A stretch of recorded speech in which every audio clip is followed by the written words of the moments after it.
नमस्कार, पिंपरी चिंचवडकर आणि आपण आत्ता आहोत भोसरी MIDCमध्ये.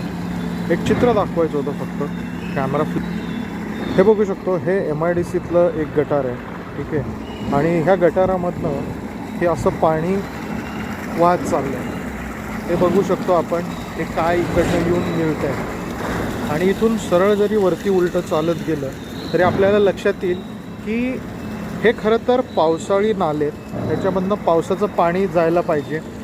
पण असं न होता त्या पाण्याचा जर रंग बघितला आणि पुढे गेलेलं जर हे सगळं गटार बघितलं, इथे हे सगळं बघितलं तर लक्षात येतं की इथे फक्त आणि फक्त हा गटारचं पाणी ह्याच्यातलं. पिंपरी चिंचवड महानगरपालिका आहे एशियातली सगळ्यात श्रीमंत महानगरपालिका आणि स्वच्छ सर्वेक्षणमध्ये पहिली आलेली असताना देखील अशी परिस्थिती असेल आणि याच्याकडे प्रशासन डोळाझाक करत असेल तर धन्यवाद.